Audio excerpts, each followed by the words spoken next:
Welcome to the Pharmacy Frontiers podcast, a podcast dedicated to the pharmacy profession. Daniel Good and Tim Mitchell are your co-hosts today, and we're excited to bring you the latest from the frontiers of pharmacy practice. Let me remind our listeners that the Pharmacy Frontiers podcast is available for streaming on your favorite podcast streaming app, whether it be Apple, Podbean, Spotify, or YouTube. Be sure to bookmark and like our podcast to get notifications on the latest release. The comments and opinions shared today are those of our hosts, our guests, and not official statements of the Missouri Pharmacy Association, Mercy, nor Mitchell Pharmacy. Now let's introduce our guest. Welcome to our Pharmacy Frontiers podcast, annual advocacy preparation podcast. Tim and I are going to run through a little bit of the specifics for you today. Tim, why is it important that we do this podcast every year? Why is it important that we go to the state capitol? You know, over the years, I've seen how important it is for people to come prepared, and when I say people, I'm talking about pharmacy individuals, whether it be technicians, pharmacy students, pharmacists, owners of pharmacies, even if they're not a pharmacist. We need to advocate for our profession. We need to advocate for our patients. And sometimes people just, don't realize the importance of that.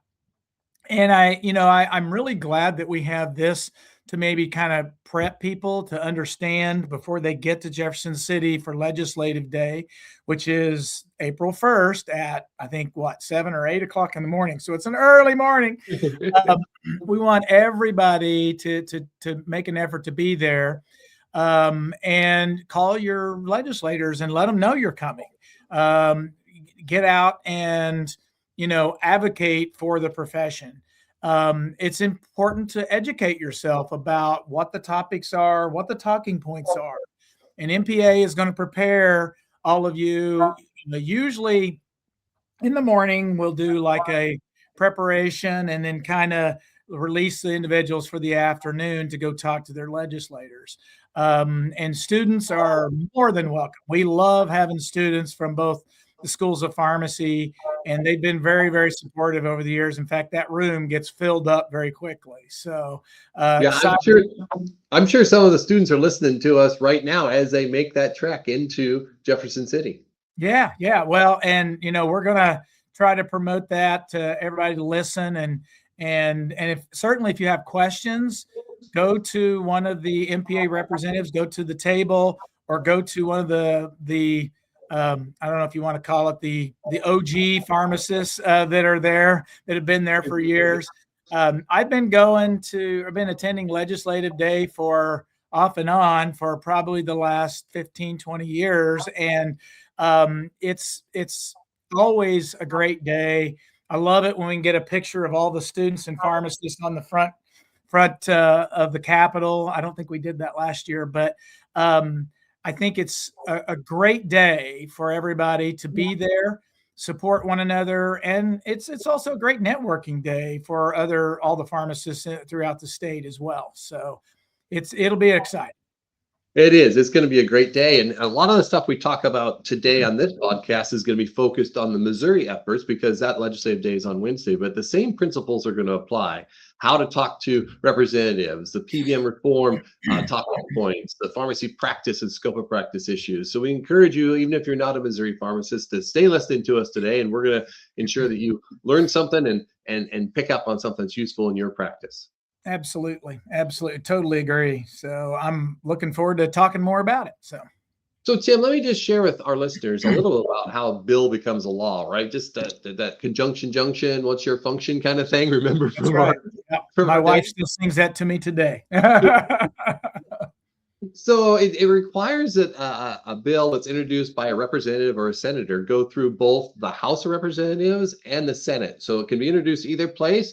Once it goes through its hearing process and gets to the floor to be approved and voted on once, twice, 3 times to be perfected, it then passes over to the other side of the gallery, right? So if it started in the House and it gets voted to approve, it has to go over to the Senate and it has to be voted to approve there. And if it gets approved without any edits, great, it goes to the governor's office to get the signature taken care of. If the Senate wants to make some edits to it, then that may have to go back to a joint session and work out the differences between the House bill and the Senate bill, just to make sure that they are in agreement, and then have that perfected edited bill re-voted on by each of the House and the Senate in order to make that finalized, and then move it on up to the governor. And there's a little caveat here, right, Tim? Interesting caveat that the governor doesn't necessarily have to sign the bill into law, does he? He or she, Right. and now it's a he. If it sits there for 45 days without signature, it automatically becomes law. If indeed the governor decides, hey, I'm going to veto this, okay, then it's a veto action. Then there is recourse also. The House and the Senate can go back and say, governor, we think this is a good bill and we want to get it passed anyway. So they bring it back and do another vote on it. And if it gets a 2/3, is that right? 2/3 majority vote, they can actually override the veto in order to make that bill become a law. That's quite interesting. And yeah, I mean, so that kind of tells you a little bit about the legislative process in our state. And every state is a little bit different. I've got friends that have pharmacies in Kansas, and they're a little, how does that work in Missouri? Their sessions are different lengths. They're, how they process the bills. But you explained it very well right there. And, when I first started attending Legislative Day, I didn't know exactly how all the processes work. And I still don't know all the details that they have to go through. I have to talk to my senator or my representative and kind of, okay, this is what we're looking at. What's the next step? So always ask questions, though. I think it's very important. If you don't know, we're not there every day. We have to understand that they're the ones that are representing us. So they need to know how we feel about certain topics or certain bills that are being produced. Whether it be, a PBM bill or a clinical practice bill or something, which we've got a bunch of those this year. But have your talking points in line.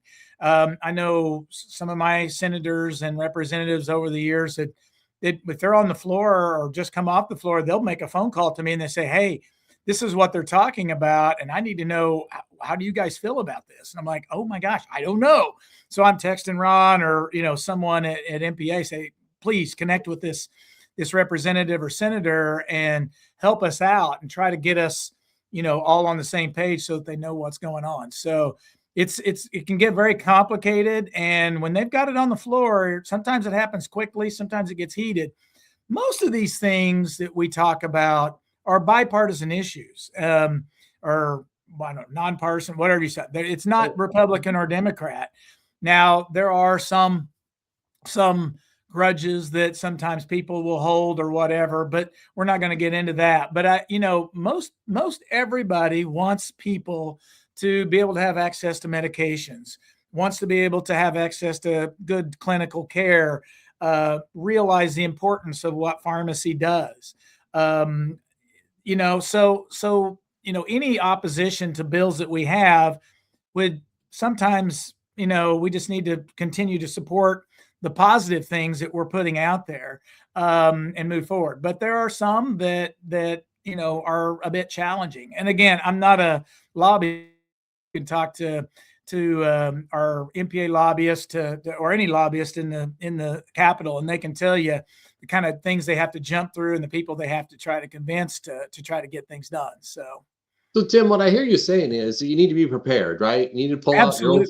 out And your even old when you scouting think card. you're prepared, you may not be prepared. So be prepared to be unprepared. Go the ahead. the old Boy Scout motto, right? Be prepared. Yeah. So be prepared. Have that bill number ready, whether it's Senate Bill 878 or House Bill 1976, whatever it might be, and then have a short synopsis about that. So you can give them that 30-second elevator speech. This is what the bill is about. This is why I like it. And have that personal story. How does that apply to your practice? How has it impacted your patients? And how can it impact your patients? The students are really good at doing this because they do spend so much time in patient direct care that they have some good stories about these kind of initiatives can meet the patient needs. So I encourage everyone to be prepared with that story, that 30-second elevator speech, have a story to share with how it impacts patients. And then follow up with the legislature afterwards, right? After you have that visit with them, when you get back home, send them an email that says, hey, thanks for meeting with me. And I want to just reemphasize, bing, bing, bing, what the points you guys talked about. Yeah, absolutely. I totally agree.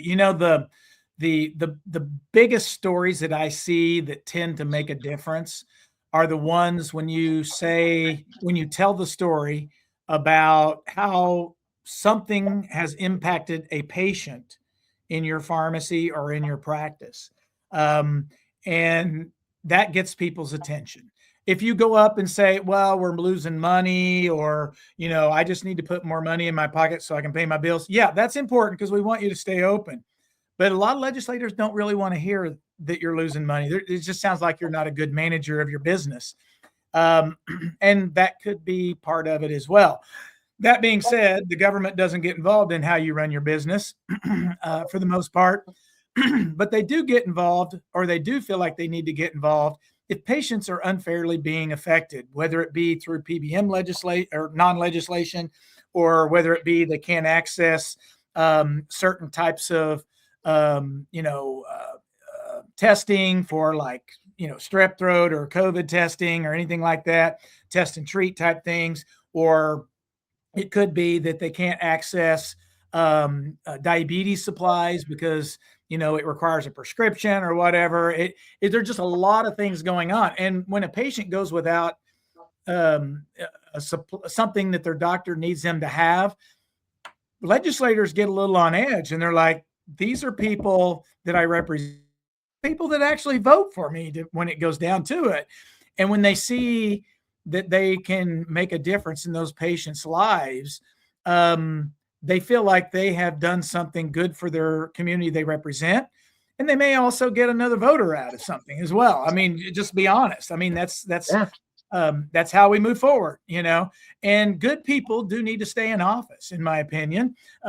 People that aren't looking at, the individual people in their districts probably need to be looking at moving on and getting a new fresh person in there. So long story short, as a pharmacy owner, I felt like it was an important thing for me at a younger age to get involved. However, I felt like I could get involved and not just say, those people in Jefferson City will take care of everything, I'll be fine.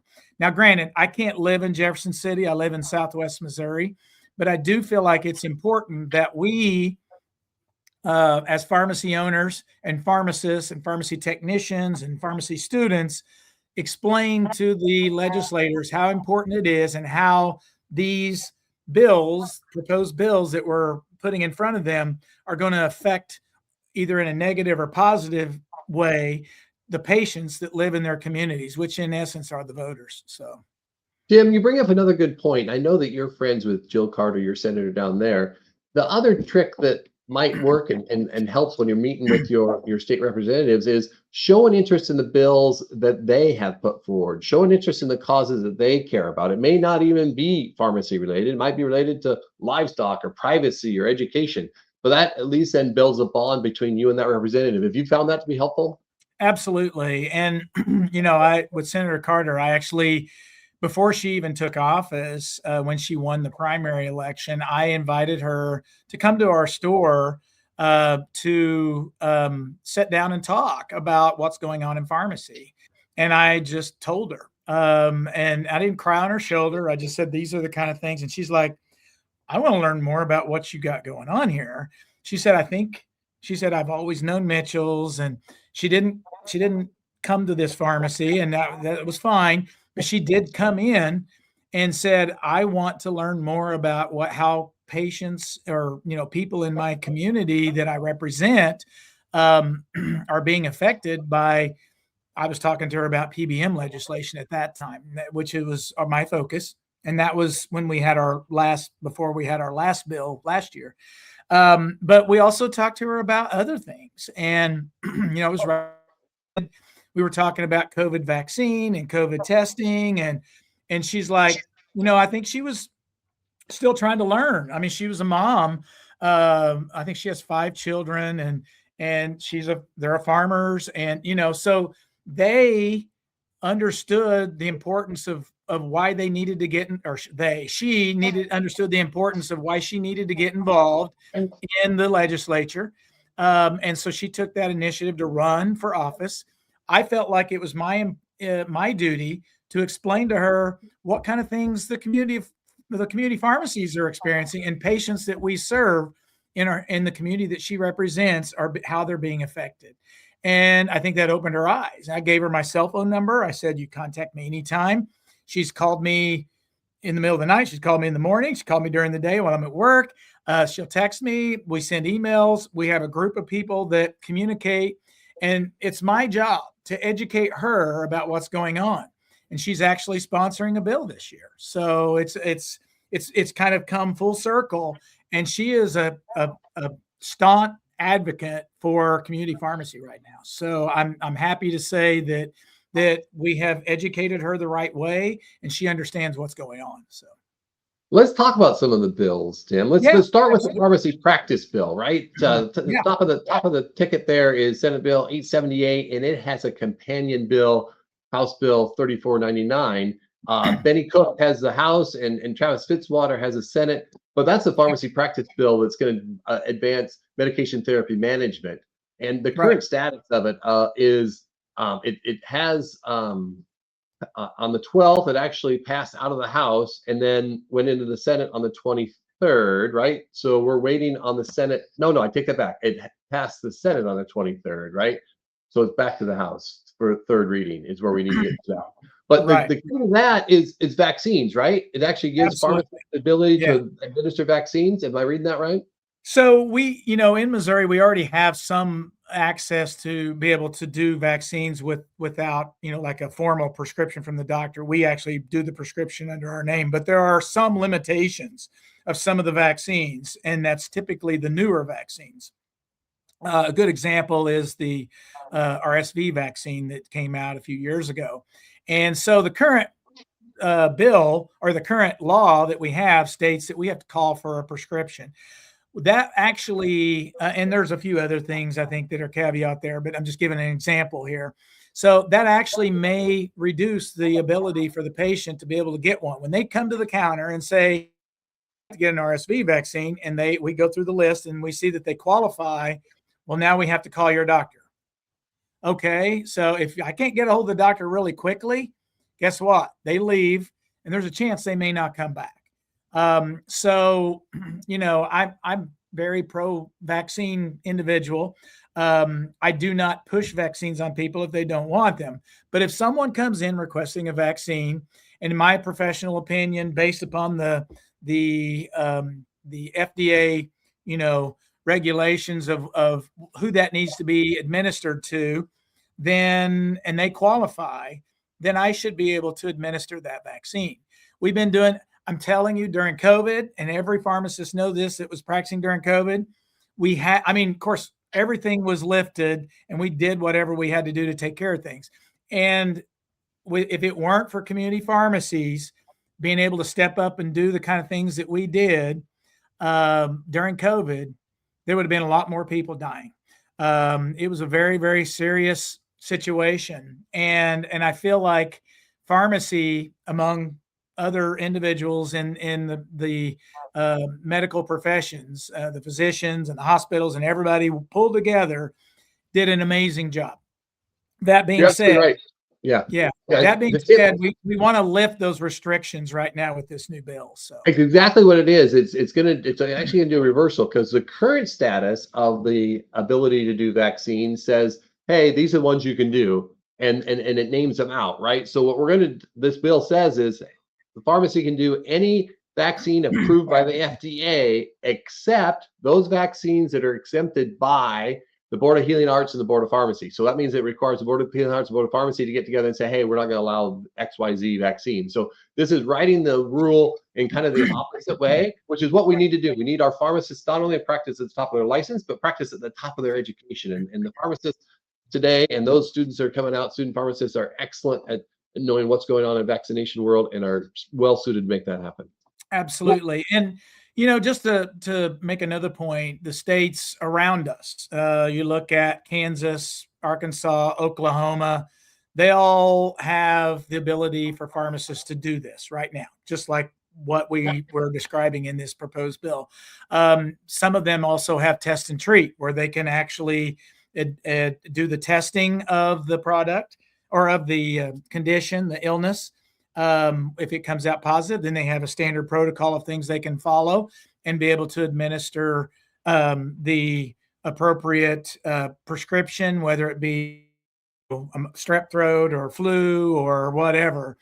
And we all know that illnesses like this, it's really important to treat those individuals as quickly as possible. And hopefully I'm not getting off the topic here, but the vaccine part of it is prevention. And I'm talking now about the treatment part of it as well. Yep, So yep. we need to be able to treat those individuals quickly. So go ahead. Tim, I was going to say, let's talk about pharmacy benefit managers. There's several bills out there that are moving fairly quickly, right? Senate Bill 968 is sponsored by Travis Fitzwater and the MPA. And then there's Senate Bill 984, sponsored by Jill Carter. And there's a companion bill in the House, 1850, by John Hawkins, that did pass the House. And so let's talk about what pharmacy benefit managers are and why it's so important that we have some transparency of pharmacy benefit managers to benefit the patients. Tim, I know firsthand that you know exactly what this bill is going to do for. Yeah. So it's John Hewkin, actually. I'm sorry, John Hewkin. Thank you. Yeah. So the Senate bills have been, there's been a lot of things going on over the last few weeks. And, to be honest with you, I didn't know about how bills get combined or the substitute bills and a lot of different things that are coming out. But mainly what we're focused on is, as far as like Senator Carter's bill, is focused on audit protections, focused on lowering costs for patients, employer transparency, accountability for the PBMs, protecting access for patients to be able to come to the independent community pharmacies, and then having 100% rebate type pass through from the PBMs to the employers and or the patients to be able to ultimately lower the prices of prescriptions. We all know that when we start talking about rebates, many of the PBMs are not passing rebates through. They're not being transparent. They are restricting access. They're steering patients to their own pharmacies or to other pharmacies that they can pay themselves more with or whatever. A lot of different things. And then we also have egregious audit circumstances going on where, stores will get audits of, only the most expensive drugs in their pharmacies. And it's not just because they suspect fraud. I mean, this is putting limitations on the amount of audits that they can do. I've got lots of audits that we get, but I've got friends that have pharmacies that get audits every week. And we're talking $50,000 audits a pop, and it's just like, when does this end? This kind of puts some limitations on, unless there's fraud involved. If there's fraud involved, those people need to be audited. Absolutely. But when it's just, and I understand we need to have clear expectations about, we need to do some, checking and make sure people are doing the right things. But if there's not any kind of fraud being involved right now, when they do an audit, if there's 1 or 2 days off on the day's supply, it's supposed to be 30 and they put 28, they'll take the whole claim back. And it could be a $500 or $1,000 claim. In the future, our hopes are this bill will put some limitations on that and maybe have a fine or a difference in that, but they don't take the whole claim back. They may say, we'll penalize you $20 on that because you did the wrong day, or give us the ability to re-adjudicate that claim back to the right date, and then be able to, go forward from there with no penalty or something. And when that claim is withheld or held back, that impedes the patient's ability to get the script the following month. And so we want to just ensure that there is open transparency into how this works. And when our listeners get to Jefferson City and they some of our liberal lawmakers, they're going to say, well, it's all about patient care. It's all about what the money is, who's making the money. And it's not about who's making. Are able to have access to patient care. And when you run into some of our more conservative folks up there on the Hill, they're going to say, well, we don't want to create more regulation. We need less regulation. We need less government getting in the way. And so that's exactly what we're saying here is we have to pass a bill that creates transparency so that there is less need for that regulation, but there is more need for the free market to actually occur. And that's what this bill is going to allow it to happen. If we can see where the money is changing hands between manufacturer and insurance and pharmacies and third-party pharmacies, then the free market will work and it will drive down costs. It will give patients better access. Absolutely. It's not a free market right now. We all know that. It's working exactly the way PBMs want it to work so that they can funnel dollars into their pockets and they don't have to be transparent about it. They're very, very opaque.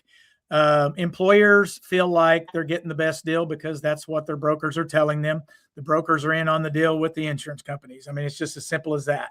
That being said, we want more transparency. And, this is a bipartisan issue. Like I said, I mean, Yes. Democrats and Republicans all understand that there needs to be more transparency and that the current is not working and we need to fix things. So there really should not be any kind of pushback on this other than if people don't want to support somebody else's bill because they have personal feelings against them. So let me reiterate then just those two bills, right? Senate Bill 968, 984 combined together on the move, along with House Bill 1850. So make notes of those.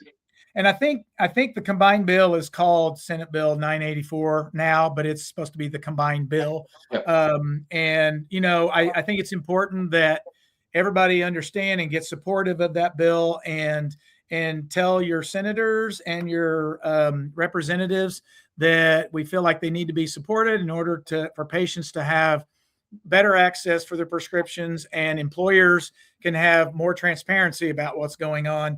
And it also protects pharmacies in the auditing process as well. So, Tim, in the final few minutes we have here, let me run through just a few other important bills that some of our listeners and some of our folks that are going to be in the state capitol on Wednesday are going to want to know about. One is Senate Bill 841, which has to do with prior authorization. People are like, well, who cares about prior authorization? Well, prior authorization is what's giving access to that medication for our patients. So if we have a better bill and a better process for doing prior authorizations and have less rejects prior authorizations, that is a good thing. absolutely. There's another one here for 340B protection, Senate Bill 846 by Justin Brown. Again, that's one that's going to ensure 340B continues. That 340B, as you'll recall, is designed for the safety net hospitals and for those pharmacies contracted with them to provide those needed medications. So I think that's a pretty important bill that they be aware of as well. Senate Bill 846, 340B protection, Senate Bill 841 for the prior authorization piece. And then there may be other updates that our Missouri Pharmacy Association colleagues are able to give us on Wednesday morning. They'll actually run through starting at 8 o'clock. Yeah, breakfast starts at 7, but at 8 o'clock, we're going to run through what each of those different bills are and what their status is so that everybody knows exactly what's current and you're prepared to talk with our representatives when you get up to their offices. Absolutely. And, when it all comes down to it, Daniel, and it's on the bottom of this sheet right here that MPA gave us. I don't know if you guys can see this. My screen's not showing up, but it says the bottom line is simple. We must protect patient choice, strengthen community pharmacies, and bring fairness and transparency to prescription pricing in Missouri. Hey. Yes. This is a great idea, and we need to support this, and we need to be able to move forward in a positive fashion. So this piece of paper, talking point paper that Tim has in his hand there is going to be available to everyone that's in Jeff City on Wednesday, but it's also available on the Missouri Pharmacy Association website, and it has a legislative advocacy link there. But you can also go out and look at the NCPA website and look at talking points for PBM transparency. You look at ASHP and look at your state hospital association website as well. And then please don't hesitate when you guys are headed out to Jefferson City, or if you're even planning on talking with representatives back home and you want to have someone to bounce your ideas off of, email Tim or I, or we'll set you up with one of our folks from MPA that can actually talk you through how to make that successful. Absolutely. And MPA has their theme for this year is United for Care, to protect the patients and promote the pharmacies and be able to move forward. But they have a website that's called stoppbmabuse.com. And it's got all the bills on it. I think for the most part, there's some changes going on, like I said. So as we go, and it happens very quickly. It's hard to kind of update some of the things as quickly as they happen. But I think it's important for everybody to be educated, have a good time, travel safely when you get there. And we just look forward to everybody getting out and talking to their legislators. So. All right, folks, we'll see you guys in Jefferson City, and we'll see you on the next episode of the Pharmacy Frontiers. Thank you for joining us today for the Pharmacy Frontiers podcast. And please share this episode with your friends and colleagues and seek out the previous Pharmacy Frontiers podcasts on your favorite podcast channel.